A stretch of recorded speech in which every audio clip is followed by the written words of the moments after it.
तो सर्वप्रथम आप सभी भक्तों का हार्दिक स्वागत है इस नित्य शुक्रवारीय भगवत गीता कार्यक्रम में।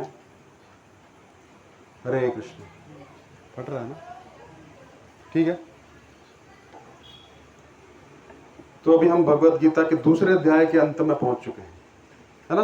अंत में है ना कि नहीं? स्थित प्रज्ञस्य का भाषा समाधिस्तस्य केशव स्थित धी किम प्रभाषेत किमासीत व्रजेत, है ना? 54 नंबर श्लोक, इस पे हमारी चर्चा चल रही थी। तो भगवत गीता में अर्जुन को मोह हुआ, 5 कारण दिए भगवान ने, के करके सारे कारण काटे, है ना? जब कारण सारे काट दिए तो अर्जुन की थोड़ी दिमाग की बत्ती जली। अभी वो कारण पे चर्चा नहीं कर रहा है, वो युद्ध के बारे में चर्चा हो ही नहीं रही। अभी भगवान ने क्या बोला? सबसे पहले क्या कारण था कि हम शरीर को बचाना चाहते हैं। तो भगवान बोले शरीर और आत्मा में अंतर होता है, पहले वो सीखो। पंडितों जैसी बात करते हो लेकिन पंडित नहीं हो, बड़ी बड़ी बातें कर रहे हो, बड़ा बड़ा श्लोक कोट कर रहे हो, यहाँ से शास्त्र बोल रहे हो, धर्म शास्त्र बोल रहे हो, अर्थशास्त्र बोल रहे हो, ये आदत आई है हम इनको क्यों मारेंगे। तुम तो ये भूल गए आदत आई का वध करने से तो कोई पाप लगता नहीं है, तुमने क्या शास्त्र पढ़ा? तो इस तरह बोलने के बाद अर्जुन जो थे थोड़ा सुने उस चीज को। तो पहला ज्ञान भगवान आत्मा और पदार्थ का दिए कि हम पदार्थ नहीं है। सबसे पहले प्रभुपाद जी बोलते हैं ये जो हमारे मंदिर हैं ये मंदिर नहीं है, ये स्पिरिचुअल यूनिवर्सिटीज है। तो सबसे पहले क्या सिखाया जाता है एक व्यक्ति को जब भी वो मंदिर में आता है? सीखना चाहिए किसी भी योग पद्धति में, चाहे वो कोई भी योग पद्धति हो, जो भी स्पिरिचुअल कहा जाता है, चाहे कर्म योग हो, ध्यान योग हो, है ना, या अन्य प्रकार का अष्टांग योग हो, उसमें सबसे पहले यही सिखाया जाता है you are not a body. अब बॉडी नहीं है, अब क्या है? आत्मा है। अगर ये फाउंडेशन नहीं रहेगा तो आप कुछ नहीं कर सकते, आपका मुंह जाएगा ही नहीं। तो अर्जुन को भगवान ने सबसे पहले ऐसे नहीं बोला युद्ध करो, या मैं तुमको हायर फिलोसफी बताता हूँ, अपनी लीलाओं का स्मरण कराता हूँ, श्रवण कराता हूँ। नहीं, क्या बोले? आप शरीर नहीं हो, आप आत्मा हो। अर्जुन ये जानता है, ऐसी बात नहीं कि अर्जुन को नहीं पता है, लेकिन ज्ञान ही यहां से प्रारंभ होता है। कहां से? एबीसी क्या है आध्यात्मिकता की? आप शरीर नहीं, आप आत्मा है। आप पूरी जिंदगी लगे रहिए शारीरिक स्तर पे और भक्ति भी करते रहिए, नाव चलेगी लेकिन आगे नहीं बढ़ेगी। पूरी जिंदगी चप्पू चलाते रहेंगे लेकिन कुछ होगा ही नहीं। क्यों? क्योंकि आप अभी भी मान रहे हो आप शरीर हो। एटलीस्ट हमको अभी तक पूरा ज्ञान नहीं हुआ है, लेकिन मानना चाहिए। क्या मानना चाहिए? हम शरीर नहीं, हम आत्मा है ना? तो भगवान सबसे पहले कौन सा ज्ञान देते हैं? आत्मा का। तो मैं अर्जुन प्रश्न कर सकता है हम तो आत्मा है ना, तो हमको क्या जरूरत है कर्म करने की, नौकरी करने की, धंधा करने की, है ना? हमको क्या जरूरत है युद्ध करने की? तो आत्मा के स्तर पे जीते हैं। आत्मा को ना तो राज्य चाहिए ना सुख चाहिए, है ना? तो भगवान बोलते हैं आत्मा है लेकिन कर्म भी करना पड़ेगा। कर्म नहीं करोगे तो शुद्धिकरण नहीं होगा, है ना? आत्मा हो लेकिन बद्ध आत्मा, है ना? आत्मा जो है उस पर आवरण है अभी, तो जब तक ये आवरण हटेगा नहीं तब तक क्या होगा? तुम शुद्ध चेतना में आओगे ना, शुद्ध चेतना में नहीं आओगे तब तक शुद्धिकरण होगा नहीं, शुद्धिकरण होगा नहीं तो मुझे प्राप्त कर नहीं पाओगे, फिर यहीं से फंसे रहोगे। पुनरपि जननम पुनरपि मरणम। तो प्रभु क्या किया जाए, है ना? अर्जुन तीसरे अध्याय में पहला श्लोक ही बोलेगा मुझे इस घोर कर्म में क्यों लगा रहे, मैं तो आत्मा हूं ना। समझ नहीं पाएगा, सब कुछ दे दिया एक साथ में। तो आत्मा है लेकिन आत्मा का कुछ कर्म होता है। आत्मा का कर्म एक ही है, भगवान को प्रेम करना, भगवान की भक्ति करना। लेकिन हम गिर चुके हैं, इसलिए हम क्या हैं? गृहस्थ हैं, कोई ब्रह्मचारी है, कोई सन्यासी है, कोई इंडियन है, कोई ब्राह्मण है, कोई शूद्र है, कोई फलाना ढिमकाना है। तो सबका कुछ कर्तव्य होता है कि नहीं? तो कर्तव्य किसके लिए किया जाता है? आत्मा को ऊपर उठाने के लिए।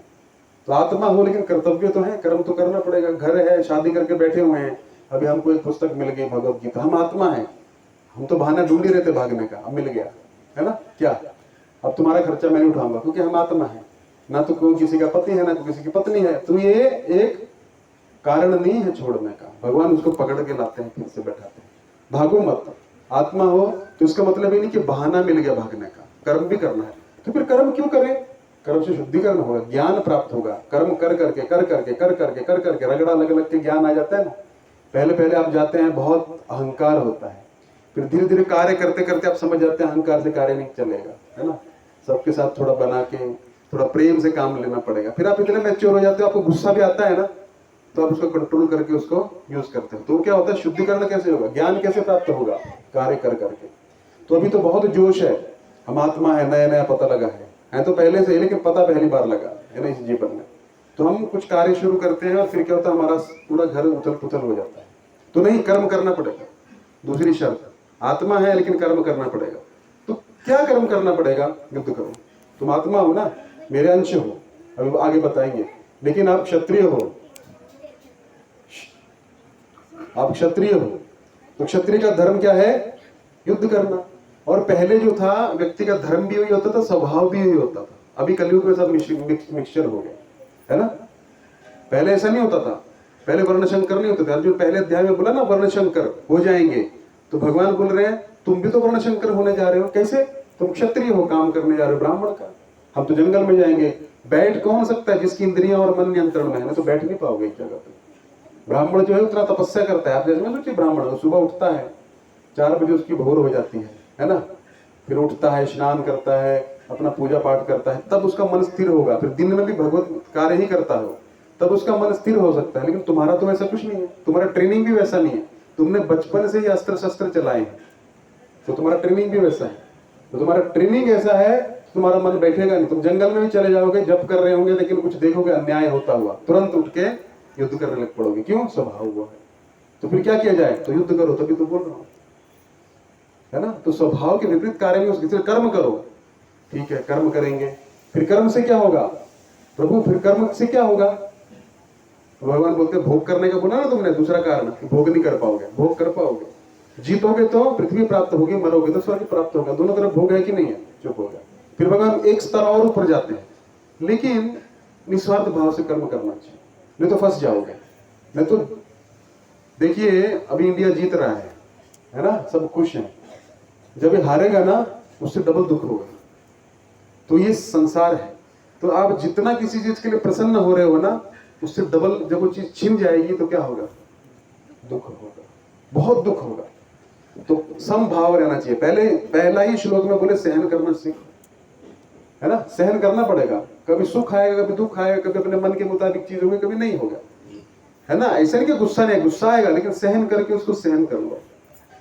अच्छा, फिर क्या होगा, निस्वार्थ भाव से काम करोगे तो क्या होगा, ज्ञान की प्राप्ति होगी। अच्छा, ज्ञान की प्राप्ति से भी एक चीज ऊपर है, बुद्धि होगा। बुद्धि में क्या है, मेरा चिंतन करो और युद्ध करो, ये सबसे हाईएस्ट है। तो फिर अर्जुन कंफ्यूज हो गया। अभी अर्जुन को समझ नहीं आ रहा है, जैसे मैं समझा रहा हूं वैसे समझाया नहीं भगवान अभी उसको।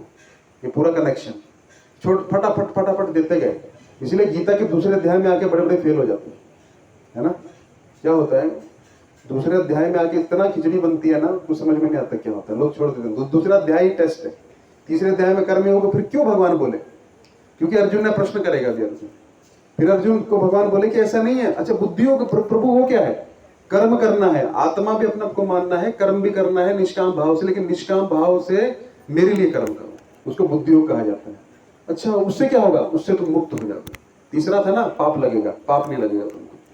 अच्छा, ऐसा कोई पहले भी हुआ है क्या जिसने ऐसा कर्म किया है? तो भगवान क्या बोले, ऐसे ऐसे ऋषि मुनि होके गए हैं पहले, जिन्होंने इस प्रकार कर्म किया और कर्म बंधनों से मुक्त हो, है ना।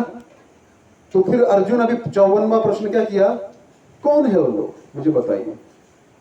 स्थित भी स्थित प्रगस्य का भाषा, जिसकी बुद्धि स्थित हो गई है आप में और कर्म भी कर रहे हैं। बुद्धि स्थित, मैंने समाधि की डेफिनेशन बताई थी पिछली बार। समाधि का अर्थ ये नहीं कि आप बैठ गए, जल समाधि ले लिया, पृथ्वी समाधि ले लिया, नहीं।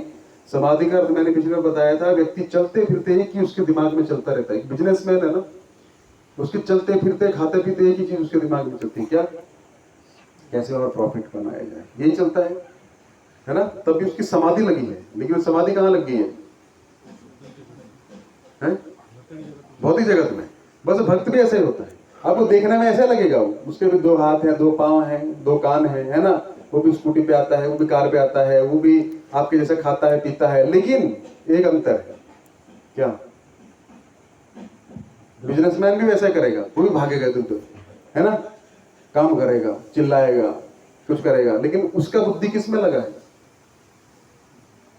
भौतिक संसार में, भोग के लिए, खुद के लिए काम न कर। भक्ति भी आपको ऐसे दिखेगा, कुछ अंतर नहीं है दोनों में। वो भी जॉब पे जाएगा, वो भी परिवार के साथ आएगा, वो भी आपके साथ बैठ के खाएगा, आपके, बस एक ही अंतर है, क्या, उसकी बुद्धि जो है भगवान में लगी, बस वही समाधि है। मैंने बताया था ना पिछली बार कि प्रभुपाद जी ट्रक देख रहे थे तो भक्तों को क्या लगा, अब प्रभुपाद जी की बुद्धि नहीं है ना, प्रभुपाद जी भी कृष्णा कॉन्शियसनेस में नहीं है, ट्रक देख रहे हैं। प्रभुपाद जी तुरंत मुड़ के क्या बोलते हैं, ये ट्रक कितना अच्छा है, हम इसको जगन्नाथ रथ यात्रा में यूज कर सकते हैं रथ की तरह, तो तुरंत हो रहेगा। तो वही समाधि होती है, वो हर एक चीज को देख रहा है, इस जीवात्मा को भगवान से कैसे जोड़ा जाए, तन से, मन से, धन से। कुछ लोग तन से नहीं आएंगे सेवा करने, न तो मन से आएंगे, यथाशक्ति कैसे, धन से आ जाइए, है धन नहीं दे सकते तो मन से जुड़ जाइए, तन से जुड़ जाइए, है ना। तो यही देखता है, अभी आएगा सब कुछ, तीसरे अध्याय में सब कुछ खुलेगा। भगवान बोलते हैं असली बुद्धिमान व्यक्ति कौन है, जोशियत सर्वकर्माणि विद्वान युक्त समाचरण। विद्वान व्यक्ति कौन है, तीसरे अध्याय में बताऊंगा वहां पे, जो सबको जोड़ दे भगवान के, उसको पता नहीं लगे कि हम देव सेवा में जुड़ गए, 5-7 साल बाद उसको होश आता है, अरे हम तो भक्त बन गए, धीरे धीरे आते आते, है ना। तो वो विद्वान व्यक्ति है। तो क्या हो रहा है, भगवान बता रहे हैं कि कैसे कैसे क्या क्या होगा। तो स्थित धी किम प्रभाषेत, मैंने बताया था ना, मैंने इस पे चर्चा कर ली थी। 4 तरह से पूछा उसने, अच्छा प्रभु जिसमें आपका मन, जिसका आप में मन लग गया है, जो आपके अनुसार कार्य कर रहा है, ऐसे कुछ हुए, हाँ हुए हैं ऐसे, तो उसका लक्षण बताइए हमको। अभी युद्ध से फोकस अलग चला गया। अब समझ रहे कैसे युद्ध से अर्जुन को भगवान ने एक लेवल करके उठाया, है ना। युद्ध तो अभी साइड में हो गया, तो अर्जुन ने पहला प्रश्न कर दिया युद्ध को छोड़ के। अभी तक युद्ध करो, ये करो, वो करो, बार बार बोल रहे थे। अभी युद्ध से प्रश्न अलग हो गया, अभी यहां से गीता प्रारंभ हो जाएगी, अर्जुन और प्रश्न करता जाएगा। तो क्या हुआ, 4 प्रश्न पूछे। सिद्ध प्रगस्य का भाषा, उसकी भाषा कैसी होती है, मराठी, गुजराती, हिंदी, तेलुगु, तमिल, कैसी भाषा बोलता है, वो भाषा नहीं। मैंने बताया था भाषा का अर्थ है कैरेक्टरिस्टिक, उसका चरित्र कैसा होगा। क्योंकि मैंने पिछली बार बताया था भाषा वही निकलती है जो व्यक्ति का अंदर होता है। कोई व्यक्ति विद्वान है कैसे पता चलेगा, आपको बाहर से पता लग जाएगा उसका, जब वो बोलेगा भाषा। कोई व्यक्ति बदमाश है कैसे पता लगेगा, उसकी भाषा से पता लग जाएगा, चीट करेगा, बातों को घुमाएगा, है ना। You can fool someone sometimes, many people many times, but not all the people all the times, एक कहावत है। आप कुछ लोगों को कभी बेवकूफ बना सकते हैं, कुछ लोगों को हमेशा बेवकूफ बना सकते हैं, लेकिन सब लोगों को हमेशा बेवकूफ नहीं बना सकते। कुछ लोग समझेंगे, है ना, तो उसकी भाषा क्या है, कैसे, वो अपनी बातों में खुद ही फंसेगा, कुछ बोलेगा, तो समझ जाओ इसका चरित्र क्या है, भाषा से पता लग जाएगा। तो स्थित प्रगस्य का भाषा, वो बोलता कैसे है, कैसे पता लगेगा जब वो बोलेगा, भगवान बताएंगे आगे। समाधिस्तस्य केशव, हे केशव, हे कृष्ण, जिसकी आप में समाधि लग गई है, उसकी भाषा कैसी है, चरित्र कैसा है। स्थित धी किम प्रभाषित, बोलता कैसे है, भाषा मतलब चरित्र, और बोलता मतलब कैसे है, कैसे कार्य करता है, जब उसको सुख आता है, दुख आता है, उसको कुछ बाधा आती है, तो कैसे व्यवहार करता है। बोलने का अर्थ क्या है, हम व्यवहार बोलते हैं ना अपने व्यवहार से, है ना, तो मुंह से बोलते हैं ना, व्यवहार से भी बोलते हैं। तो स्थित धी किम प्रभाषित, जिसकी स्थित धी, बुद्धि जो है लग चुकी है। यहां ध्यान दीजिए, तो बाद में अभी श्लोक नहीं समझा रहा हूं, 54वां श्लोक दूसरे अध्याय का। स्थित धी किम प्रभाषित, किस प्रकार बोलेगा। किमासीत, बैठता किस तरह से है। अब बैठता किस तरह, कुर्सी पे बैठता है कि सोफे पे बैठता है कि नीचे बैठता है, वो बैठना नहीं, इंद्रियों को बैठाता कैसे, इंद्रियों को कैसे निग्रह करता है, उसकी इंद्रियां कैसे बैठी हुई हैं, सबकी इंद्रियां भाग रही है कि नहीं। अब देखिए 2 व्हीलर 4 व्हीलर पे लोगों की इंद्रियां भाग रही है कि नहीं। कोई मैकडोनल्ड्स जा रहा है, कोई बर्गर किंग जा रहा है, कोई डी मार्ट जा रहा है ना, जा रहे हैं ना, इंद्रियां भाग रही है ना, बैठ नहीं सकते आप। एक बच्चा है वो यहाँ पे बैठाया हुआ, भाग गया देखो, है ना, वो बैठेगा नहीं एक जगह पे। तो कैसे बैठाता है, इंद्रियां बच्चों से भी खतरनाक है, बच्चे तो दिखेंगे भागते हुए, इंद्री भाग गई, पता नहीं लगा। मन भागता है, फिर उसके पीछे इंद्री जाती है, मन में विचार आया आज चलो आज बाहर खाना खाएंगे, है ना, मन गया ना, फिर इंद्रिय अपने आप पैर जाएंगे, हाथ जाएंगे, मुंह जाएगा, नाक जाएगा। लेकिन वो कैसे बैठा लेता अपनी इंद्रियों को, है ना। किमासीत ब्रजेत के, किस तरह से अपनी इंद्रियों को, किस तरह से बैठता है और किस तरह से चलता है। अच्छा ये क्या बात हुई, चलना फिरना तेरी चाल मत वाली, ऐसे गाने तो हमने सुने हैं, लेकिन ये क्या है? बैठने का मतलब समझ के इंद्रियों को कैसे निग्रह करता है, और चलने का मतलब है लगाएगा तो कैसे लगाएगा, इंद्रियों लगानी तो पड़ेगी इंद्रियां। ऐसा तो नहीं आप मृत हैं, मरे हुए आदमी की इंद्रियां काम नहीं करती, उसको कुछ सुझाव सुनेगा, वो कुछ खिलाओ टेस्ट आएगा, लेकिन वो तो जिंदा आदमी है ना, तो उसके फिर चलता कैसे, चलना मतलब फिर इंद्रियों को जब उसको यूज करना है तो कैसे यूज करेगा। 4 प्रश्न समझ गए आप, बार बार समझा रहा हूं, बहुत महत्वपूर्ण है। यहाँ पे गीता में ये चीज समझता नहीं कोई भी। दूसरा अध्याय सबसे टफ है, सबसे टफ है। है ना। तो क्या होता है, किसी भी चीज का उदय होता है ना, एक बार 2005 की बात है ना, मैं चंडीगढ़ मंदिर जाता था, ठीक है। तो मैं गीता मुझे बहुत अच्छी लगती थी, लेकिन समझ नहीं आती थी। पहले मैं गीता प्रेस की गीता पढ़ता था। तो ये डिस्चार्ज हो रहा है, इसका आवाज बदल गया, चार्जिंग लगा दी। तो गीता पढ़ता था मैं, लेकिन समझ नहीं आती थी, काफी समय से पढ़ता था, बचपन से। तो मैं नया नया इस्कॉन से जुड़ा था 2003-04 में। तो फिर हॉस्टल में रहता था मैं कॉलेज में, तो मैं जाता था गीता पढ़ना। तो शाम को हर मंदिर में गीता कक्षा होती है, जैसे अभी हमारे तो शुक्रवार को होती है ना। इस्कॉन में जो मंदिर सेट हो चुके हैं, उसमें हर दिन आधे घंटे का शाम को गीता, सुबह 1 घंटे का भागवत होता है। प्रभुपाद जी ने ऐसा नियम बनाया है। तो मैं जाता था, बहुत दूर जाता था, हमारे हॉस्टल से दूर था। तो एक बार क्या हुआ, इंद्रियों की बात चल रही थी, कुछ यही अध्याय चल रहा था। मुझे कुछ समझ में नहीं आ रहा था क्या बोल रहे हैं, है ना, इंद्रियां ये वो क्या होता है। तो मैंने उनको बाद में प्रश्न किया, लेक्चर हो जाता है तो इस्कॉन में एक रूल है, क्या है, प्रश्न करिए। तो मैं बहुत शर्म करता था, मैंने प्रश्न सामने नहीं किया, बस ठीक है चलेगा। तो मैंने जाके, जब सब चले गए 9 बजे मंदिर बंद होने वाला था, ठंडी का समय था, 8:30 बजे मंदिर बंद हो जाता था, अभी चला ना। तो मैंने प्रश्न किया जाके शर्माते हुए, है ना, वृद्ध से, प्रभु जी से। मैंने प्रभु जी इसका अर्थ क्या हुआ, नहीं 18वां अध्याय चल रहा था, 18वां कोई तो अध्याय चल रहा था, उसमें भगवान वो बता रहे थे कि उस परमात्मा की शरण में जाओ, भगवान बोल रहे हैं, है ना। तो मैं बोला भगवान श्री कृष्ण तो परमात्मा है, वो क्यों बोल रहे हैं कि परमात्मा की शरण में जाओ, क्या परमात्मा कोई अलग है क्या। उस टाइम में और पुस्तकें भी बहुत पढ़ता था इधर उधर की, है ना, कि भगवान के अंदर एक कोई बाबा है, कोई ऐसा है वैसा है, तो पढ़ता था मैं। तो मुझे और डाउट हुआ ये क्यों भगवान ऐसा बोल रहे हैं, मैं उस एंगल से सोचने लगा। तो मैं गया उनके पास में, तो उन्होंने मुझे क्या बोला, प्रभु ऐसे गीता समझ में नहीं आएगी, पढ़ो, अपने आप उत्तर ढूंढो। तो मेरे को बहुत झटका लगा वो चीज, बहुत रूडली वो बोले, है ना, बहुत रूडली बोले, ऐसे गीता समझ में नहीं आएगी, अपने आप पढ़ो, अभी आप स्टूडेंट हो ना, पढ़ो। तो मुझे बहुत धक्का लगा, अब मैं थोड़ा घबरा गया, और वो इतना बोल के चले गए, है ना। तो मुझे बहुत धक्का लगा। वो रात में घर हॉस्टल में गया, है ना, हॉस्टल में मैं रात भर, मेरे को नींद नहीं आई। वो शब्द मेरे दिमाग में गूंजते रहे, गूंजते रहे, गूंजते रहे, गूंजते रहे। तो मुझे बहुत बुरा लगा। मैं बोला अभी मंदिर नहीं जाऊंगा। ऐसा बात करते हैं क्या, है ना। एक तो कोई जिज्ञासा कर रहा है, गीता पढ़ा रहे हैं, आपको पढ़ानी चाहिए, उनको आता नहीं होगा, ऐसा ऐसा। मेरे बहुत 1-2 दिन मंदिर में गया, फिर मैंने ना सोचते सोचते मैं मेरे दिमाग में 2-3 दिन में चला। फिर मैंने सोचा सही बोले, वो जानना है तो गीता पढ़नी पड़ेगी। ऐसे मेरे जैसे पता नहीं कितने लोग हैं जो गीता के प्रवचन में बैठते हैं, लेकिन समझ कुछ आता नहीं, तो गीता पढ़नी पड़ेगी। किसके लिए, देखिए 2 ही चीज होती है, आइदर कन्विंस और कंफ्यूज। जब आपको कुछ समझाया जाता है ना, या तो व्यक्ति को कंफ्यूज कर दो इतना, क्यों ही बोलेगा हमको समझ में नहीं आने वाला, गुरुजी को सब कुछ आता है, हमको समझ, या तो कन्विंस करो। तो फिर मैंने पढ़ना चालू किया, बहुत अध्ययन किया, अध्ययन किया, अध्ययन किया, बहुत। अभी तो उतना नहीं कर पाता हूँ, बहुत सारी जिम्मेदारियां बढ़ गई, पहले बहुत पढ़ता। तो फिर इतना तोड़ तोड़ के समझ के ये सब चीजें समझी, तब हम पढ़ा पा रहे हैं। तो मतलब बोलने का ये है कि ये चीजें समझने का प्रयास करिएगा, है ना। हमारे साथ कुछ भी होता है, हमको भगवान का हाथ देखना चाहिए उस चीज। नहीं तो क्या होगा, अगर मैं नहीं आता, चलो छोड़ो हम तो जाएंगे, तो मैं ये चीजों से वंचित रह जाता, है ना। अगर वो आंसर भी दे देते, उस प्रश्न का आंसर दे देते, बात खत्म हो जाती, मैं भी संतुष्ट हो जाता।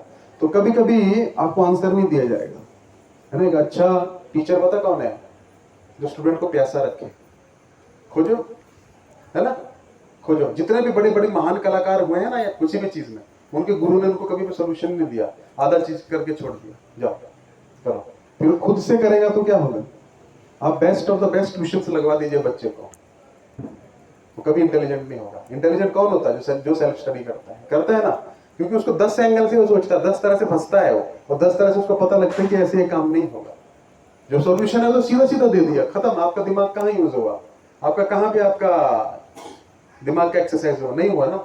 तो ये जो है, ये इतना आसान नहीं है, इसको डिकोड करना पड़ता है। ये भगवत गीता इतना सिंपल होता तो सब नहीं सीख जाते।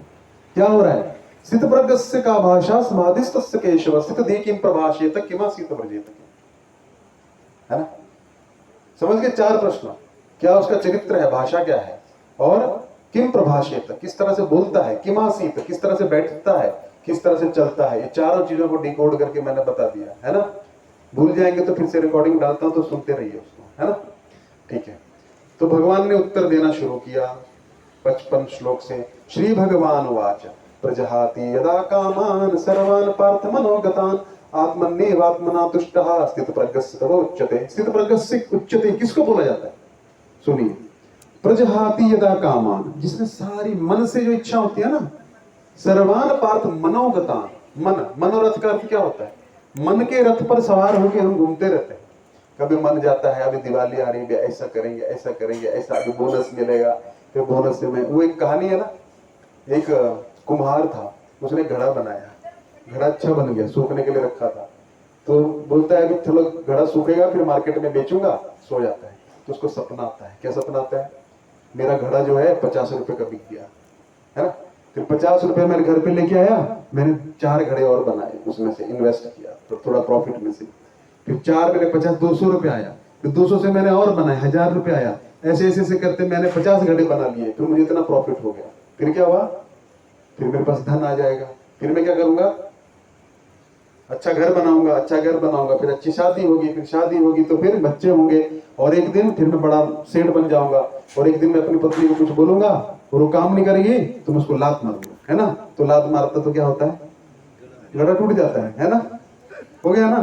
तो ये होता है मनोरथ। मन कभी नहीं होने वाला है जो आप सोच रहे हैं, लेकिन हमको क्या लगता है? बस यही होगा, और नहीं भी होगा तब भी हमको लगता है कि वो हो रहा है। ऐसा नहीं होता। मन में जो चलता है ना वही हमको लगता है ना। एक बार एक व्यक्ति जा रहा था लंगड़ाते हुए चलते चलते, तो 2 डॉक्टर दोस्त थे, एक ऑर्थोपेडिक था, है ना, हड्डी का होता है ना ऑर्थोपेडिक, है, और एक जो था वो न्यूरोसर्जन था, नर्व्स का। तो एक बोलता है वो लंगड़ा आदमी आ रहा है ना, पता क्यों चल रहा है? उसके घुटने में प्रॉब्लम है ना, उसका घुटना जो है खराब हो चुका है। बोलता नहीं, उसका वो वाली नर्व्स दिमाग से निकलती है, वो दब गई है, इसलिए चल नहीं पा रहा है। बोले नहीं, लगी शर्त। बोले लगी शर्त, ठीक है, जो जीतेगा 1000 रुपए की शर्त। बोले ठीक है। तो आदमी आता है तो बोलते हैं कि एक प्रश्न था आपसे, आप लंगड़ाते हुए क्यों चल रहे हो? आपका हड्डी, पहला बार डॉक्टर बोलता है आपकी हड्डी में प्रॉब्लम है ना? बोलता नहीं। बोलता देखा मैंने सही बोला था। दूसरा बोलता है इसकी नर्व्स में प्रॉब्लम है ना? तो बोलता नहीं, नर्व्स में प्रॉब्लम। तो दोनों से देखते, बोले क्या प्रॉब्लम है? बोले क्या हुआ, मैं आ रहा था, मेरी हवाई चप्पल जो थी टूट गई, तो अभी हवाई चप्पल टूट गई तो मैं लंगड़ाता हुआ चल रहा हूँ, यही प्रॉब्लम है ना। टूट जाता है ना, चप्पल टूट जाती है तो कैसे चलता है आदमी? लंगड़ाता हुआ चलता है ना, छोड़ भी नहीं सकता, कांटे वाला रोड है ना। तो क्या हो गया? ये हमारा मन है, वो कभी नहीं होने वाला है जो हम सोचते हैं, लेकिन फिर भी हम सोचते हैं। तो मनोगतान, देखिए एक शब्द का अर्थ समझिए, भगवान सारी साइकोलॉजी जानते हैं। प्रजहाति यदा कामान सर्वान पार्थ मनोगतान, जिसने मन से उत्पन्न सारी इच्छाएं है ना, प्रजहाति, त्याग कर दिया है उनको, है ना। और क्या किया है? आत्मन्येव आत्मना तुष्टः, और अपने मन में तुष्ट है, अपनी आत्मा में रमण कर रहा है, सारी इंद्रियां अपने अंदर डाल दी उसने, अपने में रमण कर रहा है। तुष्टः, संतुष्ट है, किसमें? अपने में। स्थित प्रज्ञस्य तदोच्यते, तब समझ जाओ स्थित प्रज्ञस्य हो गया, स्थित प्रज्ञ हो गया। समझ गया आप? कितनी गहरी बात बोली भगवान ने। क्या बोला? प्रजहाति यदा कामान सर्वान पार्थ मनोगतान, जो मन से इच्छाएं उत्पन्न होती है ना, मन जो है, मन का बस एक ही काम है, मन डिसीजन नहीं लेता, डिसीजन बुद्धि लेती है। मन का काम है विचार देना, हमेशा विचार देता है। देखिए मन में जो विचार आता है ना वो बाहर जरूर आएगा। पानी में आप तेल डालेंगे ना, भले एक बूंद डालिए, कहां तैरेगी वो? ऊपर तैरती है। तो मन का विचार, अब मन को लाइटली मत लीजिए। मन में कोई विचार आया, मन का काम है विचार देना, और इंद्रियों का काम है उस पर लग जाना, बुद्धि का काम है कंट्रोल करना। रथ है ना, देखिए फोटो बना आपकी, ये सब आएगा आगे, फिर मैं बता देता हूँ कि क्या क्या है। एक फोटो बना है रथ वाला, बहुत से लोग मेरे से पूछते हैं, हमारे इंद्रियों का एक बार पूछ रही थी, डैडी ये क्या है ना? ये हम है, ये पीछे बैठे कौन है? ये आत्मा है। ये 5 इंद्रियां हैं, 5 घोड़े, आंख नाक कान, और ये जो ये मन है, ये लगाम है ना, ये मन है। और ये कौन है? बुद्धि, बुद्धि चलाती है ना, सारथी। तो जय श्री जगन्नाथ बलदेव सुभद्रा में श्री गौर निताय की जय, श्रील प्रभुपाद की जय। तो क्या होता है? मन विचार देगा, मन बोलेगा चलो कुछ करते हैं, इंद्रियां भागने लगेंगी, हाँ बहुत अच्छा है, लेकिन मन के बुद्धि क्या बोलेगी? रुको, ये ठीक नहीं। अगर बुद्धि आपकी सही से ट्रेंड है तो, ट्रेंड नहीं है तो चली जाइए। वो सारथी आपको खड्डे में लेके जाएगा। ठीक है, इस पे आप बाद में चर्चा करेंगे, भगवान इसमें अच्छे से बताएंगे बाद में। तो ये मनोगतान, मन के अनुसार जो व्यक्ति नहीं चलता है ना, गुरु के अधीन है, शास्त्र के अधीन है, वो स्थित प्रकस्य तदोच्यते। ठीक है, यहां तक समझ गए आप? अच्छा, आगे 56। दुखेशु अनुद्विग्न मनः सुखेशु विगत स्पृहा वीतराग भय क्रोधा स्थित धीर मुनिरुच्यते। स्थित धीर मुनि, मुनि का अर्थ क्या होता है पता है? मुनि का अर्थ है जो मन से सोचता है, कुछ ना कुछ अर्थ निकालता रहेगा। ऋषि और मुनि में अंतर होता है। मुनि का अर्थ क्या है? वो बैठ के ना स्पेकुलेट करता है चीजों को, कुछ भी अर्थ निकालता रहेगा उसका आड़ा टेढ़ा, उनको मजा आता है, उसको मेंटल एक्सरसाइज करते हैं लोग। ठीक है, उसको मुनि कहा जाता है। तो स्थित धीर मुनि रुच्यते, मुनि जो है स्थिर हो ही नहीं सकता है, उसके दिमाग में कुछ ना कुछ चलता रहता है। लेकिन भगवान क्या बोलते हैं? दुखेशु अनुद्विग्न मनः, मन में दुख आएगा, उद्विग्नता आएगी, उद्विग्नता समझते हैं डिस्टर्बेंस। सुखेशु विगत स्पृहा, सुख आएगा, है ना। और क्या होगा? कोई काम आपको पसंद नहीं है लेकिन फिर भी आप करोगे, किसके लिए? हायर कॉज के लिए। जैसे मैंने बताया था कि माताओं को मई जून की गर्मी में आप खाना बनाना कितना मुश्किल है ना, गर्मी में, फिर भी चूल्हे पे बनाना पड़ता है ना। और किसी भक्त को सुबह स्नान करना मंगल आरती से पहले बहुत कठिन है ना। अभी तो खैर गर्म पानी से स्नान करते हैं, लेकिन आप कुंभ वगैरह में जाओगे, इतनी कड़कड़ाती ठंड पड़ती है, फिर भी वो डुबकी लगाते हैं उसमें, कितना कष्टप्रद है, फिर भी वो उसका ध्यान नहीं देता है ना। वो क्या करता है? वीत राग भय क्रोधा, कोई मान दे, कोई सम्मान दे, कोई गाली दे, कोई प्रशंसा करे, संभाव रहता है। समझ जाओ उसकी बुद्धि स्थित धीर मुनि रुच्यते, उसकी क्या हो गई ये बुद्धि? स्थिर मन वाला मुनि कहलाता है। देखिए ट्रांसलेशन में, ठीक है। अभी जहां तक आज पढ़ाना था वो आगे चल रहा है, अभी वहां तक हम पहुंचे ही नहीं। ठीक है, यह सर्वत्र यह सर्वत्रान अभिस्नेह तत्प्राप्य शुभाशुभम नाभिनंदति नादृष्टि तस्य प्रज्ञा प्रतिष्ठिता। वो क्या करता है? सभी जगह पे स्नेह शून्य है, उसको कहीं अटैचमेंट नहीं है। तत्प्राप्य शुभाशुभम, शुभ फल प्राप्त हो, अशुभ फल प्राप्त हो, कोई लेना देना। नाभिनंदति नादृष्टि, ना किसी से प्रेम करता है, प्रशंसा करने की कामना करता है, ना किसी से द्वेष करता है। कोई गलत बोल दे तो ठीक है, कोई अच्छा बोल दे तब भी ठीक है ना। संभाव रहता है, उसकी प्रज्ञा प्रतिष्ठित हो चुकी है, स्थिर हो चुकी है। तो आप बोलेंगे प्रभु ये तो पत्थर हो जाएगा। गुस्सा आता है उसको, ऐसा मत समझिए, इंसान है तो गुस्सा आएगा, लेकिन उसको पकड़ के नहीं बैठता। अब समझ रहे हैं सहन करने का अर्थ क्या होता है? बहुत से लोग क्या सोचते हैं, प्रभु जी हमारे साथ गलत हो रहा है, लेकिन भगवत गीता भगवान क्या बोले? सहन करो, उसका सोल्यूशन करना है, लेकिन अफेक्ट नहीं होना है। अब समझ रहे हैं? आपको उस चीज का सोल्यूशन करना है, सहन करना है उस व्यक्ति को, उसका नेचर वैसा है, लेकिन उसका सोल्यूशन भी करना है। जो आप उसके लिए कर सकते हो करना चाहिए, लेकिन अपना जिस कार्य के लिए आपको डिस्टर्ब कर रहा है कि छोड़ दे, वो नहीं छोड़ना है, वही सहनशीलता। कोई व्यक्ति चाहता है कि आप डिस्टर्ब होकर यहां से भाग जाए, मान लीजिए एक्सवाइजेड, मैं एक एग्जांपल दे रहा हूं, वो ये चाह रहा है, तो ऐसा नहीं है कि हाँ सहन करते रहो, आप उसके लिए कुछ करिए कि हाँ जो भी हो सही मार्ग से, लेकिन सहन करते हुए भागना नहीं है। अब समझ रहे, अपना गोल नहीं छोड़ना है। वो व्यक्ति बहुत, उसको सहन शक्ति कहा गया। अपना जो गोल के लिए हम आए हैं वो नहीं छोड़ना है। सहन शक्ति का मतलब ये नहीं कि सहन करते रहो, कुछ भी करता रहेगा, अन्याय करता रहेगा। सहन का मतलब वो नहीं बताया गया है, उसका सोल्यूशन करना है। उसका जो भी सोल्यूशन आपको लगता है जिस भी तरह से, वो करते रहना है, लेकिन वो चीज छोड़ना नहीं, उसको सहन शक्ति कहा गया है। भक्ति में बहुत दिक्कत आएगा, परिवार वाले गाली देंगे, पड़ोसी गाली देगा, है ना, मंदिर में बहुत सारी चीजें हो जाएंगी, लेकिन फिर भी छोड़ना नहीं, क्योंकि वो हमारे लिए है। वही सहन है, वही सहनशीलता है। समझ रहे हैं?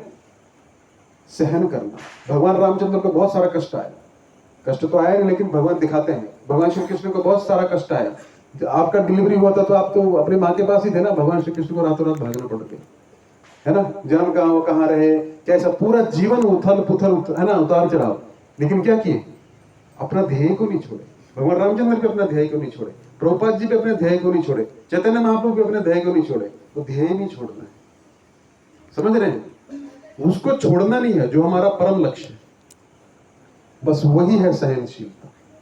सहनशीलता का अर्थ यह नहीं कि डोरमैट बन जाइए, कोई भी पांव रगड़ के चला जाए, प्रभु जी हम विनम्र हैं, है ना। शोषण नहीं है सहनशीलता। सहनशीलता का अर्थ है आपको सोल्यूशन करना है, लेकिन अपना कार्य नहीं छोड़ना है, अपना गोल नहीं छोड़ना है ना। जीवन में कभी अमीरी आएगी, कभी गरीबी आएगा, कभी सुख आएगा, कभी दुख आएगा, मान आएगा, अपमान आएगा, प्रशंसा करेंगे लोग, गाली भी देंगे, लेकिन स्थित धीर मुनिरुच्यते, स्थित धीर रहेंगे। भगवान में मति लगी रहेगी तो टिके रहेंगे, नहीं तो क्या होगा, डिस्टर्ब हो जाएंगे। डिस्ट्रैक्ट हो गए तो गए, है ना। बहुत कुछ होगा, बहुत सी। आप अभी जो चीजें आपके साथ 10 साल पहले हुई ना, जब आप टूटने वाले थे, लेकिन लगे रहे तो आप हंसते होंगे, अरे मैं कितना बेवकूफ था, तभी घबरा जाता था। होता है ना ऐसा। आप तभी भी आपके जीवन में अभी जो चल रहा है ना, अब 5 साल बाद हंसेंगे, देखो मैं कितना बेवकूफ था, मैं क्या सोचता था, सब कुछ खत्म हो गया, है ना। खत्म नहीं होता है, वो सहन करना है आपको। भगवान फिर बाद में आपको उठा के दूसरे लेवल में डालेंगे। पहली कक्षा का विद्यार्थी सोचे, अरे टीचर हमारे खिलाफ है, टेस्ट लेता है हमको फेल करने के लिए। फेल करने के लिए नहीं है वो, किसके लिए है, दूसरी कक्षा में डालने के लिए। दूसरी में टेस्ट में, तीसरी में, चौथी में, इस तरह से आगे बढ़ते हैं ना, तो हमारा टेस्ट होता है। हम फेल भी हो जाए फिर भी लगे रहना है, ठीक है। तो भगवान क्या बोल रहे हैं, उसकी प्रज्ञा प्रतिष्ठित हो गई है। कौन, जो सुख दुख सम, इसमें समभाव रहता है। गर्मी में सहन किया ना आपने, कितने लोग सुसाइड कर लिए, प्रभु जी बहुत गर्मी पड़ रहा है, फांसी लगा लेते हैं। तो ठंडी आएगी, सहन करेंगे ना। बरसात में भी सहन किया, क्या है, बार बार बरसात होती रहती है ना, पानी भर जाता है, फांसी लगा लेता हूँ, ऐसा होता है, सहन करते हैं ना। वैसे प्रकार दुख में, सुख में, प्रशंसा में, मान में, अपमान में, फायदे में, घाटे में सहन करना है।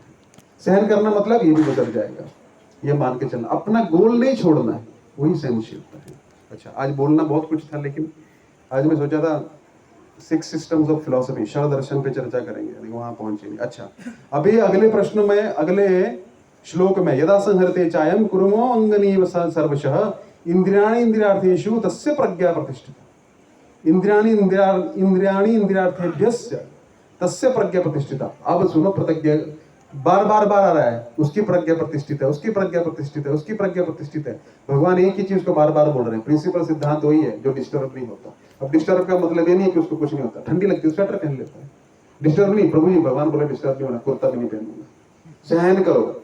नहीं, एडजस्टमेंट करना पड़ेगा, बुद्धिमानी उसी को बोलते हैं, है ना। हमारे बचपन से ही ऐसा है, हमने वही सीरियल देखे हैं ना, है ना, चमत्कार, है ना, प्रभु हमारा मार्क्स लगा दो, पेपर हमारा अपने आप हो जाए, इस प्रकार की पिक्चरें और नाटक हम लोग देखते थे बचपन से। तो हमारी बुद्धि में चीजें फिक्स हो गई है, सब भगवान कर देंगे। ऐसा नहीं होता। कहाँ बोल रहे भगवान अर्जुन को, तुम लेट जाओ पीछे, एयर कंडीशन लगा देता हूँ, मैं युद्ध कर लेता हूँ, बोले उसको तैयार कर रहे हैं। ऐसा नहीं होता भक्ति में, जब आपको ही करना है, आना भी आपको, आपकी लड़ाई खुद को ही लड़नी है, सबको, ठीक है। सबकी अपनी अपनी लड़ाई है, ये महाभारत सबका है, अर्जुन का नहीं है, सबका है। तो भगवान क्या बोल रहे हैं, लड़ाई तो लड़नी पड़ेगी। भगवान आपको स्ट्रेंथ दे सकते हैं। अर्जुन को सेना दे दी, सेना दुर्योधन ले गए, फिर भी साथ में खड़े हो गए, तो क्या हुआ, हार हुई अर्जुन की? नहीं, ये लड़ाई आपको खुद ही लड़नी है, आपके मन से। ऐसा नहीं कि प्रभु जी लड़ लेंगे, प्रभु जी सॉल्व कर देंगे, मंदिर में ऐसा चल रहा है, उधर ऐसा चल रहा है, कुछ नहीं, आपको खुद लड़ना है। आपके पास हमेशा चॉइस है, छोड़ के चले जाइए। कौन 20 साल बाद आप ही रोएंगे, हमने 20 साल बर्बाद कर दिया। तब तक वो व्यक्ति भक्ति करता करता 20 साल में सुधर भी जाएगा, जिसके लिए, क्योंकि भक्ति एक ऐसी चीज में सुधरता भी है व्यक्ति। आज जो आपके साथ कर रहा है, 5 साल में उससे मिलेंगे तो इतना मैच्योर हो जाएगा, तो भक्ति में शक्ति है ना। तो ये क्या है, भगवान क्या बोल रहे हैं, तस्य प्रज्ञा प्रतिष्ठिता। अभी ये हमने प्रश्न किए थे 4, उसका आंसर है अपनी इंद्रियों को लगाता कैसे है, वॉक, है ना। हमने बोला था ना कि इंद्रियों को कैसे बैठता है और कैसे चलता है। चलने के लिए अपनी इंद्रियों को कैसे लगाता है, कछुआ देखा आपने, सबने देखा कछुआ। कछुआ क्या करता है, जैसे उसको खतरा अनुभव होता है तो क्या करता है, सारे अंगों को सिकोड़ लेता है ना। उसी प्रकार भक्त क्या करता है, अपनी इंद्रियों को छोड़ता है। जहां जहां कृष्ण भावना अमृत से रिलेटेड चीजें हैं, लेकिन जैसे उसको खतरा महसूस होता है, रेड सिग्नल आता है, तुरंत अपने अंगों को अंदर खींच लेता है। इस प्रकार से भक्त चलता है। ये है चौथा प्रश्न का उत्तर इस श्लोक में। कौन सा श्लोक है ये, 57 नहीं, 56, 57, 58 है ना। 58 नंबर दूसरे अध्याय का 58 नंबर श्लोक, 58 है ना। 58 नंबर श्लोक में चौथे प्रश्न का उत्तर दिया। किस तरह से चलता है, किस तरह से चलता है, ऐसा नहीं है वो पत्थर बन के बैठा रहता है। जैसे उसको खतरा अनुभव होता है, हमारी इंद्रियां जा रही है माया में, तुरंत खींच के सिकोड़ लेता है। हाँ, अब खतरा नहीं है, खोल देगा। इस प्रकार से चलता है, ठीक है। फटाफट मैं एक चर्चा करूंगा 5 मिनट के लिए, बहुत भारी चर्चा है जो आज का विषय था, है ना। थोड़ा चर्चा कर लेते हैं इसमें, बहुत महत्वपूर्ण है, तो हमारा गीता पीछे रह जाएगा। दूसरा अध्याय हो गया, मतलब आपका 30% गीता हो गया, फिर फटाफट चलेगा। दूसरा अध्याय में जो समझ गया फिर फट फट फट फट फट फट चलेगा, ठीक है। दूसरा अध्याय थोड़ा मुश्किल है, खत्म हो जाएगा, अगली बार खत्म कर दूंगा मैं। विश्या विनिवर्तन्ते निराहारस्य देहिनः रसवर्जं रसोपस्य परम दृष्ट्वा निवर्तते, सबसे महत्वपूर्ण श्लोक है गीता का। लोग पूछते हैं प्रभु जी हमारी इंद्रियां नहीं लग रही हैं, भगवान में नहीं लगती, हमारा मन भागता है, ये है वो है, सबका दिक्कत है। भगवान यहाँ पे बहुत अच्छा एक श्लोक दे रहे हैं, क्या बोल रहे हैं? विश्या विनिवर्तन्ते निराहारस्य देहिनः रसवर्जम रसोपस्य परम दृष्ट्वा निवर्तते। देहधारी जीव इंद्रिय भोग से भले ही निवृत्त हो जाए पर उसमें इंद्रिय भोगों की इच्छा बनी रहती है। मान लीजिए डायबिटीज हो गया, डॉक्टर बोला रसगुल्ला नहीं खाना है ना? अब रसगुल्ले से शारीरिक तौर पे दूर हो गया, लेकिन मन में क्या चल रहा है? अरे यार कितना अच्छा, दवाई खा के खाते हैं कई लोग, है ना, है ना, और दवाई ज्यादा खा लेंगे, है ना, क्यों? लेकिन विषय भोग की इच्छा नहीं गई अभी तक। भगवान बोलते दूर भी हो जाओगे। कोई व्यक्ति स्त्री से दूर भी हो गया, मान लीजिए हम विवाह नहीं करेंगे, लेकिन मन में काम इच्छा भी नहीं है, उसका क्या करेंगे? तो क्या करें प्रभु? नहीं, वो ठीक है, लेकिन एक स्टेप आगे जाना, निराहारस्य देहिनः।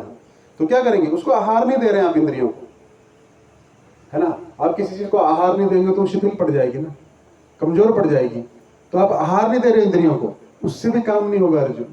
आगे अगले श्लोक में बताएंगे आगे चल के। इंद्रियां इतनी बलशाली है, जैसे बड़ा बड़ा जहाज समुद्र के तूफान में उड़ जाता है ना, वैसे से बड़े बड़े योगियों को उड़ा देती है। तो क्या करें प्रभु? रसवर्जम रसोप्यस्य, है ना, क्या करिए? लेकिन उत्तम रस के अनुभव होने से ऐसे कार्यों को बंद करने पर वह भक्ति में स्थिर हो जाता है। लेकिन आप न्यूट्रल तक तो आ गए कि हम इंद्रियों को एंगेज नहीं करेंगे, लेकिन पॉजिटिव में लगाना पड़ेगा ऊपर, है ना।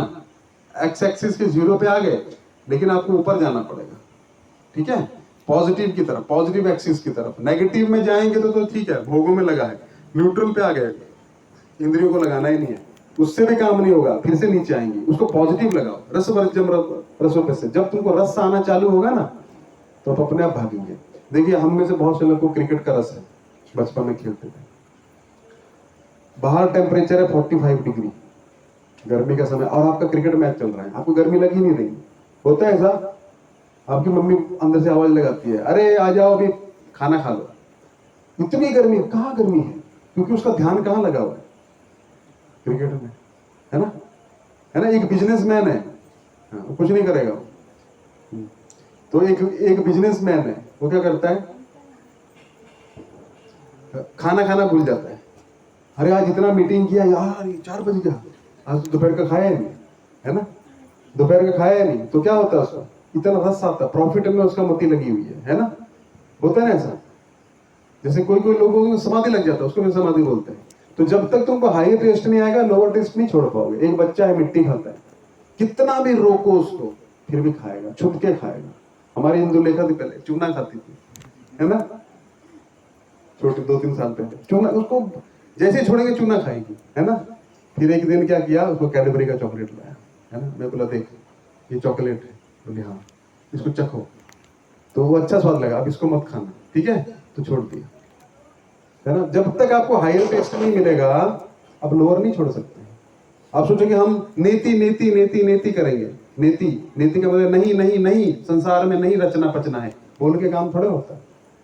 प्रैक्टिकल आपको करना पड़ेगा। वो कब होगा? जब आपका बुद्धि मति, आपकी इंद्रियां हायर टेस्ट में लगेगी। कई लोगों से मांस नहीं छूटता है, हम उनको सिंपल खिचड़ी खिलाते हैं मंदिर की 1 महीना, 31वें दिन अपने आप को बोलता है प्रभु जी अब मजा ही नहीं आता, आपकी खिचड़ी अच्छी लगती है। वो प्रसाद अंदर जाके क्या कर रहा है? क्रांति मचा रहा है ना।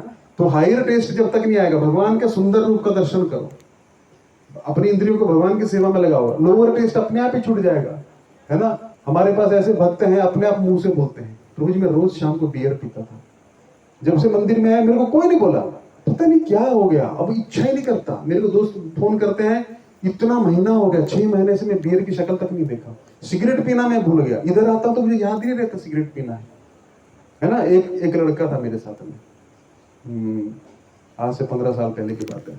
तो एक बार मैं उसको मंदिर लेके गया, है ना, ऐसा दोस्ती हो गया मेरा, मुंबई में था मैं।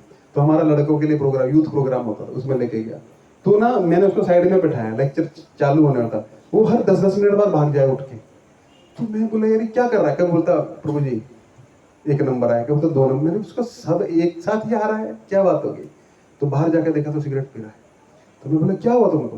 बोला क्या करूं प्रभु जी, मुझसे सहन नहीं होता है, मुझे ऐसी ललक दौड़ती है कि मैं 10-10 मिनट बाद मुझे सिगरेट चाहिए। मैं कहा ठीक है। उसको मैं कुछ नहीं डांटा, कुछ नहीं बोला, उसको अपने साथ में रखा, कुछ दिन मंदिर लेके जाता रहा। 1 महीने बाद वो व्यक्ति बोलता है प्रभु जी पहले मैं दिन की 40 सिगरेट पीता था, ठीक है, अभी मैं 25 पीता हूँ। 2 महीने बाद बोला अभी 20 कर दी, 15, 10, 5, अभी भक्त बन गया।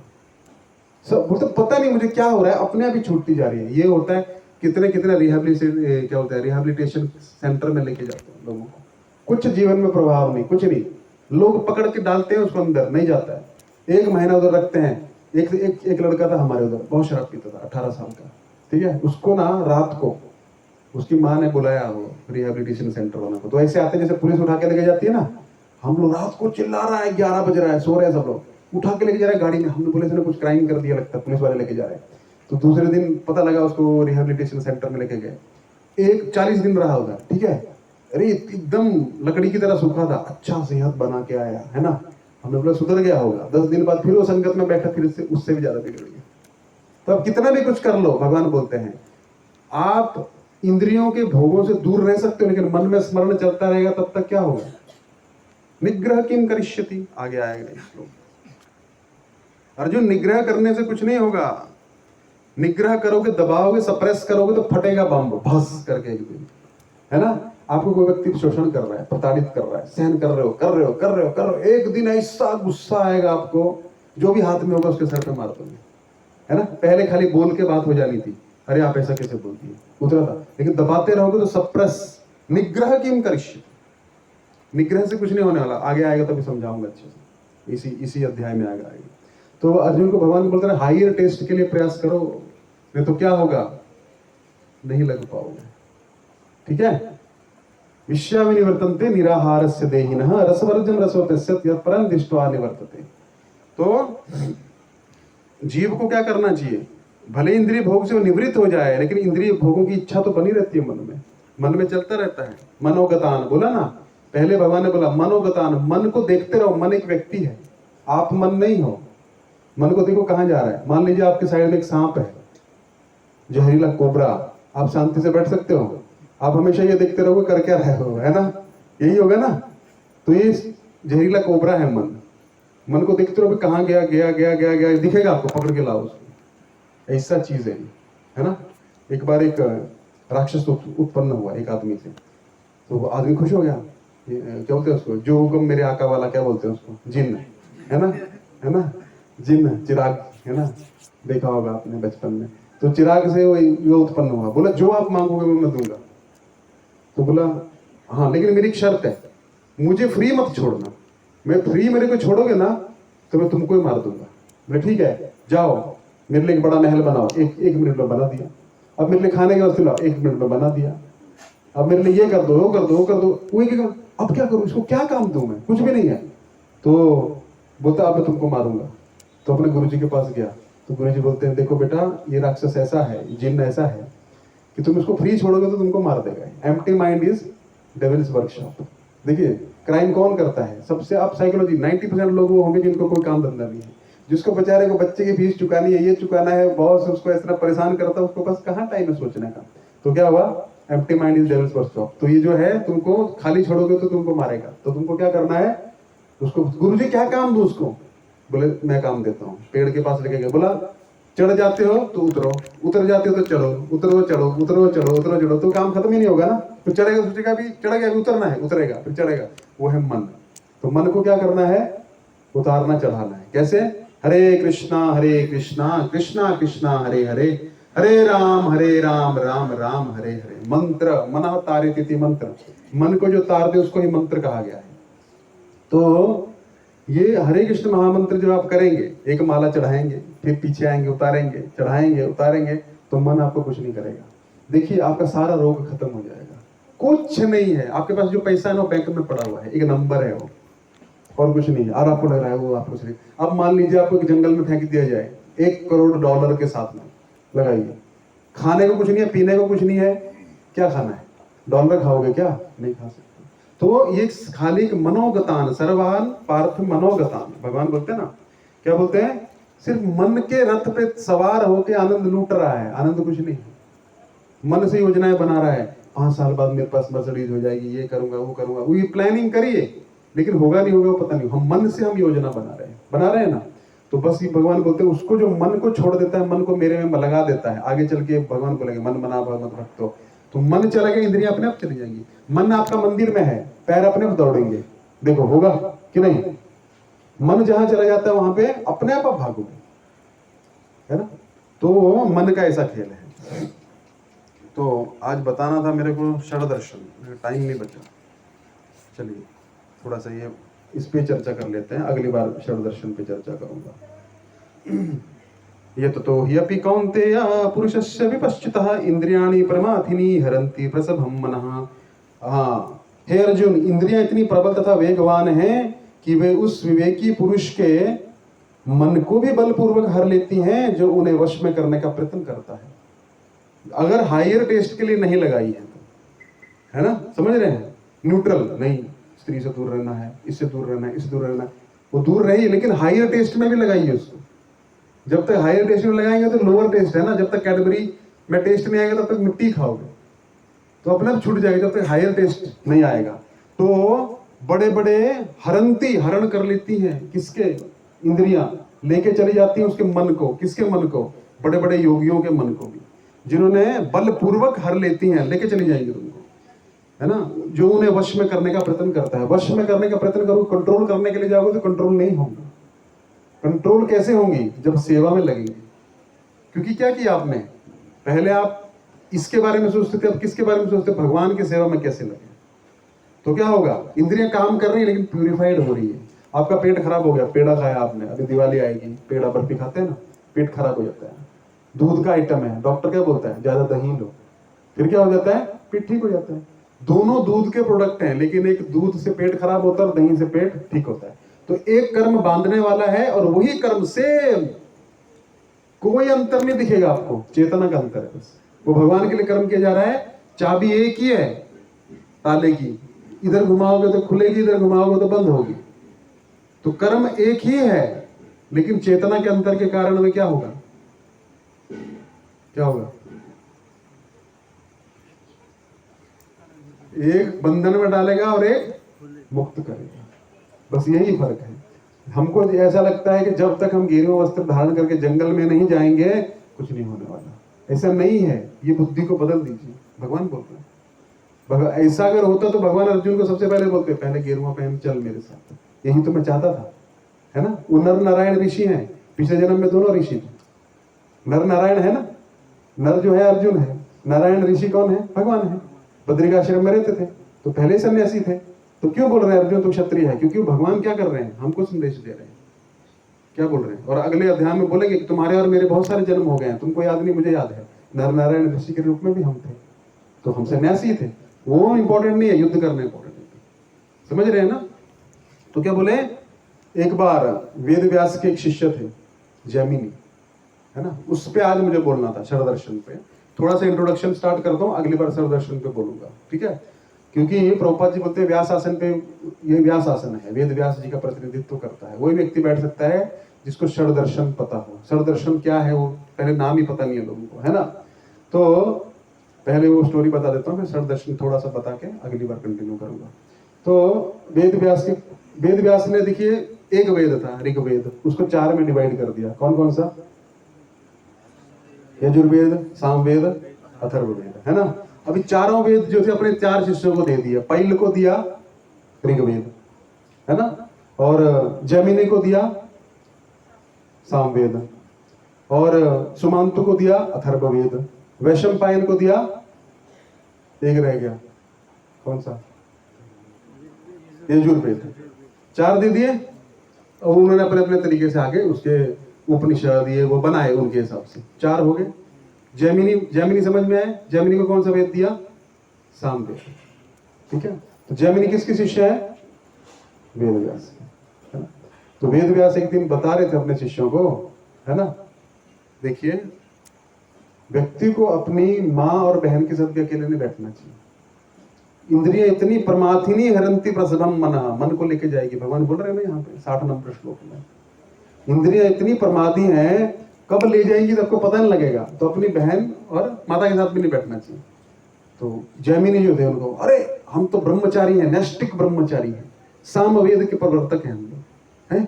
अरे गुरु जी मैं आपकी बात से सहमत नहीं हूं। ऐसा कैसे? हमको स्त्री नहीं माया हमको नहीं स्पर्श कर सकती। तो गुरु जी बोले देखो शास्त्र का वचन है, इंद्रिय जो है, भगवान बोल रहे हैं भगवद गीता में भगवान ने कहा है कि ये तो ही अपनी कौन्तेय पुरुषस्य विपश्चितः। विपश्चितः मतलब बुद्धि है, उसमें डिस्क्रिमिनेट कर सकता है वो क्या सही क्या गलत है, बहुत स्ट्रॉन्ग आदमी है। इंद्रियाणी परमात्मी हरंती रसमम मना, उसके भी मन को इंद्रियां ले जाती हैं। तो चांस मत लो। जगन बोलते नहीं, हम इस बात को नहीं मानते हैं, हम इतनी साधना किए हैं, हम सामवेद के प्रवर्तक हैं, हमने पूर्व मीमांस दिया है। पूर्व मीमांस की फिलॉसफी उन्होंने दी है, बताऊंगा बाद में शरद दर्शन, उसमें पूर्व मीमांस करके एक दर्शन है। तो हम नहीं मानते, इतना विद्वान इतना बड़ा ऋषि। तो वेद व्यास बोले कोई बात नहीं, ठीक है देखेंगे। तो गुरु जी दूसरे दिन वेद व्यास बोले देखो बेटा मैं जा रहा हूँ, थोड़ा काशी जा रहा हूँ, आऊंगा 2-3 महीने बाद, आश्रम को संभालना। हाँ गुरु जी आप जाइए, निश्चिंत रहिए, हम हैं, मैनेजमेंट कर लेंगे। चले गए गुरु जी। अब वेद व्यास ने क्या किया, एक सुंदर स्त्री का रूप लिया, योग से ले सकते हैं हम लोग, और शाम के समय आके एक पेड़ के नीचे खड़े हो गए, बड़ा पेड़ था, और बादल आए, बहुत बरसात चालू हुई, इतनी बरसात चालू हुई कि बरसात होता है ना, फंस जाते हैं ना कभी कभी, मंदिर में आप रुके हैं और इतनी बरसात हो रही है, आप 3 घंटा नहीं निकल पाए, कहाँ जाएगा? तो पेड़ के नीचे खड़ी थी। जैमिनी जो थे अपना शाम को आ रहे थे कहीं से, तो उन्होंने देखा घनघोर बारिश भी हो रही है, उनका आश्रम पास में है, तो सुंदर स्त्री खड़ी है, उनका मन पे नियंत्रण था, उनको कुछ नहीं हुआ। अरे उनको दया आ गई, अरे देवी आप कहाँ से आई हैं, कहाँ क्यों भीग रही हैं? उनका शरीर भी भीगा हुआ था। आप क्यों भीग रही हैं? आप ऐसी बात है तो आप मेरे आश्रम में आके थोड़ी देर शरण ले लीजिए। अरे नहीं आप तो ब्रह्मचारी हैं, आपके आश्रम में कोई रहता है? नहीं मेरे आश्रम में मैं ही रहता हूँ अकेला, लेकिन आप घबराइए मत, मैं नैष्टिक ब्रह्मचारी, मुझे कुछ नहीं होता। अरे नहीं ऐसा ठीक नहीं है, लोग क्या बोलेंगे? एक जवान स्त्री एक ऋषि के आश्रम में टिकी हुई है, ठीक नहीं है ना रात बिताना? नहीं ऐसा कुछ नहीं है, मेरा पूर्ण नियंत्रण है अपनी इंद्रियों पर। बोले नहीं आप चलिए, मैं बोल रहा हूँ ना, मैं बाहर सो जाऊंगा, आप अंदर सो जाना, क्योंकि रात हो गई थी, जाएगी कहाँ, है ना? ऑटो टैक्सी सब बंद हो गया था, है ना, कुछ नहीं था, ट्रेन वगैरह सब बंद था। तो क्या हो गया, अंदर लेके गए, देवी अंदर बंद कर लो, मैं भी आ जाऊं ना और मैं बोलूं कि मैं जैमिनी हूं, तब भी खोलना मत, इंद्रियों का भरोसा मत करना, ठीक है? हाँ मैं नहीं खोलूंगी। दरवाजा बंद कर लिया और बाहर बरामदे में जैमिनी सो गए। अब जैमिनी ने दर्शन किया था, ये आगे मैं श्लोक बताऊंगा, उस पर हम चर्चा करेंगे कि कैसे ये शुरू होता है। क्या ध्यायतो विषयान पुंसः संगस्तेषु उपजायते संगात संजायते कामः कामात् क्रोधो विजायते। इसमें मैं गहरी चर्चा लूंगा, ये बहुत इंपॉर्टेंट श्लोक है, कैसे व्यक्ति फंसता है। क्रोधाद भवति सम्मोहः सम्मोहात् स्मृति विभ्रमः स्मृति भ्रंशात् बुद्धिनाशो बुद्धिनाशात् प्रणश्यति। इसमें बताऊंगा अगली बार। तो क्या हुआ, अब उनके मन में लगा विचार आने, अरे ये सुंदर स्त्री, उसका रूप उनके मन में आ गया, अरे ऐसा शरीर उसका भीगा हुआ था, ऐसा था, मन में विचार आने लगा। अब क्या हुआ, बुद्धि जो थी वो भ्रमित हो गई, है ना? तो ये श्लोक में अगली बार बताऊंगा, लेकिन समझते चलिए कैसे भगवान बताएंगे। ध्यायतो विषयान पुंसः, कि विषय का ध्यान करने से भगवान बता रहे हैं क्या होता है, संगात संगस्तेषु उपजायते, उसका संग व्यक्ति करता है, उसमें रचने पचने लगता है, उसका विचार करता है। संगात संजायते कामः, उससे काम उत्पन्न होता है, काम मतलब कामना उत्पन्न होती है, और कामात् क्रोधो विजायते, और काम की पूर्ति ना होने पे क्रोध आता है। क्रोधात् भवति सम्मोहः, क्रोध जब व्यक्ति को आता है तो सम्मोहित हो जाता है, उसको अच्छे बुरे का ध्यान नहीं रहता, 1 मिनट के लिए उसका दिमाग खराब हो जाता है, कुछ भी कर सकता है। सम्मोहात् स्मृति विभ्रमः, और सम्मोह से स्मृति जो है ना, हमारी बुद्धि स्मृति, हमारी स्मरण शक्ति, उसका नाश हो जाता है, और स्मृति गई तो बुद्धि नाश हो जाती है। स्मृति गई तो बुद्धि काम नहीं करेगी, और बुद्धि का नाश हुआ तो प्रणश्यति, विनाश, समझ रहे हैं, विनाश हो जाएगा उसका।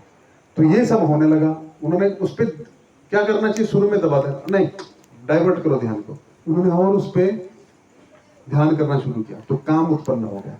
अब काम उत्पन्न हुआ तो मेरे को उठना है उसकी पूर्ति करने के लिए, तो ढाक ढाक ढाक मारना शुरू किया, अंदर से खोल नहीं रही, अरे नहीं मुझे मना किया जैमिनी, अरे मैं ही हूँ, जैमिनी हूँ, है ना? उनको इतना विश्वास, अरे मैं हूँ, अरे नहीं मुझे नहीं, मैं नहीं मान सकती, मैं नहीं खोल सकती, अरे मैं ही हूँ।